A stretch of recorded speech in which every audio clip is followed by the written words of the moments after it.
January 13th, 1982. A heavy snowstorm is smothering Washington, D.C. Ronald Reagan Washington National Airport has been closed due to poor runway conditions and low visibility. At Gate 12, Air Florida Flight 90, a Boeing 737-200, is preparing for departure to Fort Lauderdale. Snow continues to fall. By around 14:15, maintenance personnel observe approximately half an inch of wet snow accumulated on the wings. The captain requests de-icing in anticipation of the airport reopening at 14:30. The de-icing truck begins applying heated glycol solution and covers about 10 feet of the wing when the captain halts the operation because the airport's reopening has been delayed and Flight 90 doesn't have immediate departure priority.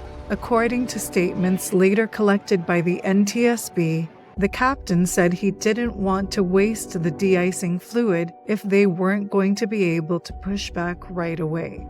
He was informed that 11 aircraft were ahead in departure sequence, with 5 or 6 scheduled to push back before them. So instead of completing the de-icing, the captain cancels the procedure and waits. Later, just before departure, de-icing is resumed, but the procedure picks up where it left off instead of starting over, despite ongoing snowfall. This was a critical error.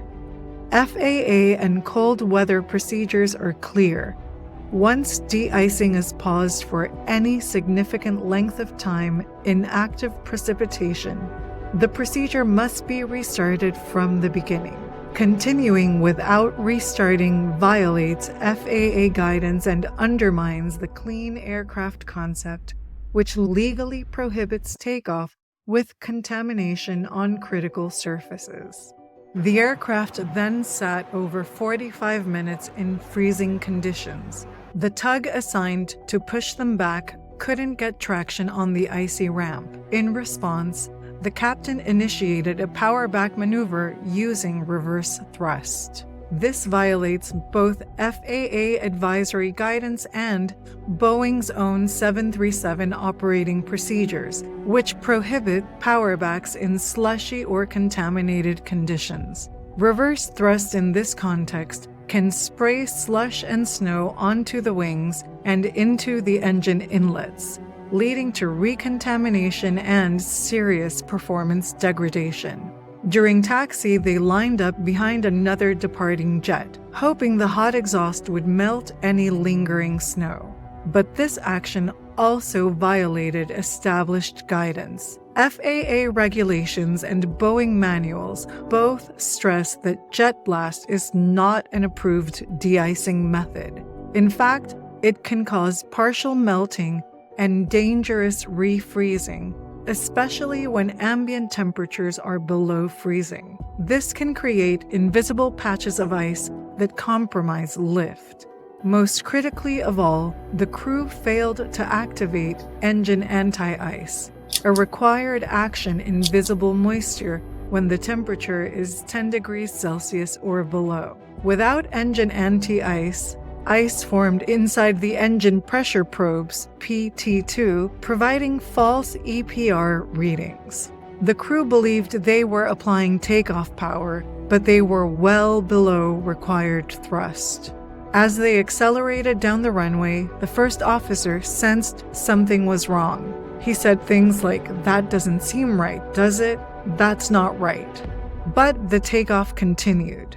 The aircraft lifted off sluggishly, stalled at just 352 feet AGL, struck the 14th Street Bridge, and crashed into the frozen Potomac River.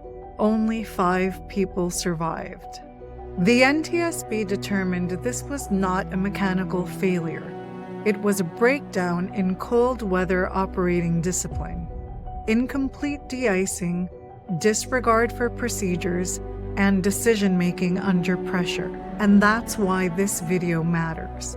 Because cold weather operations are not just seasonal checklists. They are critical safety systems.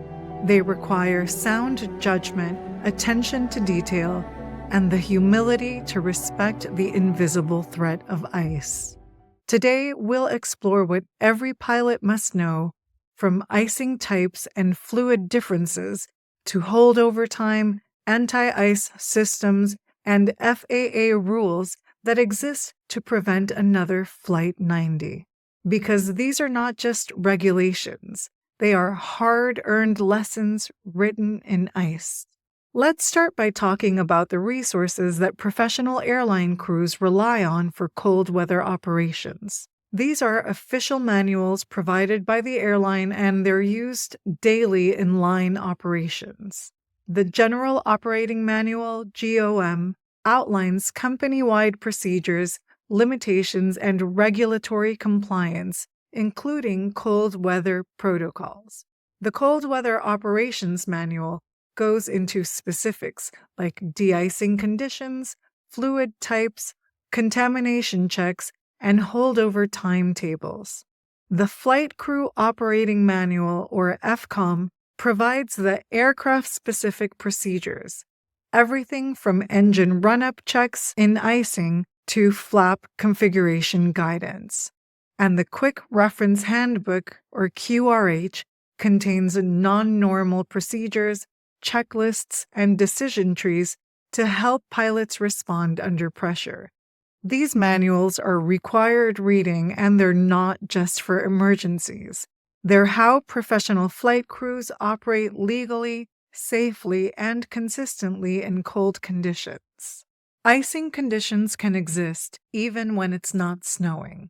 On the ground, we define icing conditions as outside air temperature equal to or less than 10 degrees Celsius, and either visible moisture or snow, slush, or standing water on the surface. In flight, we define icing conditions as total air temperature is 10 degrees Celsius or below, and visible moisture is present. That includes clouds, mist, rain, and snow. You'd be surprised how often pilots underestimate these thresholds, but they're critical to how we use anti-ice and de-icing systems legally. Clean aircraft concept. This is a big one. The FAA's 14 CFR 91.527 says it plain and clear. No person may take off in an aircraft with frost, snow, or ice adhering to wings, control surfaces, engine inlets, or other critical surfaces. That's clean aircraft concept, and it's not optional. Even a thin layer of frost can destroy lift and increase stall speed. Countless accident investigations from general aviation to Part 121 operations trace back to contaminated wings at takeoff. Let's break down the 4 types of ice, how they form, and why they matter. Clear ice forms in cumuliform clouds and from large supercooled droplets. Smooth, transparent, and incredibly dangerous. It's hard to see and spreads beyond protected surfaces. Rime ice forms in stratiform clouds. Rough, milky white, and easier to see. It disrupts lift more than weight. Mixed ice. This is the worst of both worlds. Heavy, fast-forming, and very difficult to remove. Hoarfrost, often overlooked, looks harmless, like powder or feathers, but it's deadly. Even a thin layer on lifting surfaces can cause takeoff accidents. Now for fluids. This is one of the most misunderstood areas in winter operations. There are 4 types of de-icing fluids. Here's the breakdown. Type 1 is orange. It has low viscosity, used for removal of contamination, offers no protection after application. Type 2, straw-colored, for slower aircraft, used after Type 1 to prevent ice formation. Type 3, yellow, rare, hybrid, designed to shear off at moderate speeds. And type 4, green, very thick, used on fast aircraft, must be applied properly. If it mixes with leftover type 1, it can actually reduce protection. Remember, type 1 cleans, type 4 protects, but no fluid is magic. They all have limits. Holdover time is how long your anti-icing fluid is expected to prevent contamination from forming. It begins at the start time of the final fluid application, and it expires when the fluid loses effectiveness.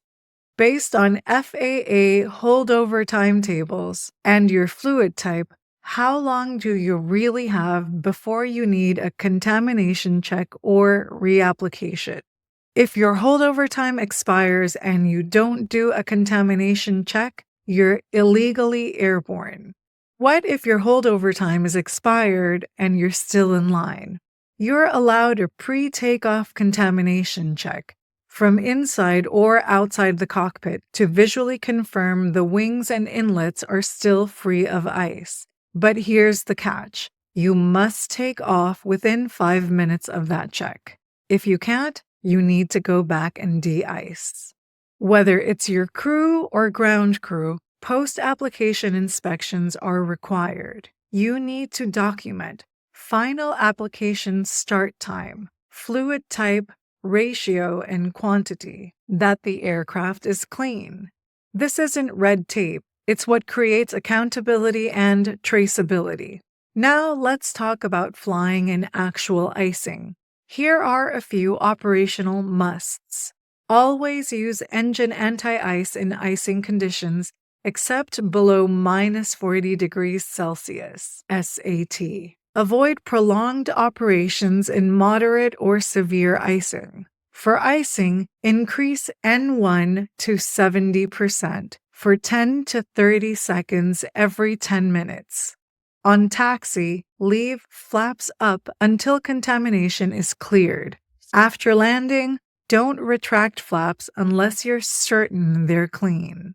And finally, when it's colder than standard atmosphere, true altitude is lower than indicated. You might think you're clear of an obstacle or procedure segment, but you're not. The FCOM lists specific approach segments that require cold temp corrections. Use them.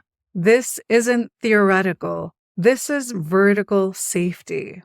Let's review. Know when icing conditions exist and treat them with respect. Use the correct fluids and understand what each one does. Holdover time is not a suggestion. It's a limitation. The clean aircraft concept is law, not a recommendation. And judgment, not the clock or departure cue, keeps people alive. If you're serious about being a next-level pilot or instructor, join the waitlist for my upcoming ground school mentorship series. We go deep into decision-making, mindset, and making this a career. What's the worst icing condition you've ever flown in or seen someone underestimate? Drop it in the comments below. Remember to hit like and subscribe and consider joining the channel. Thanks for watching and see you in the next video.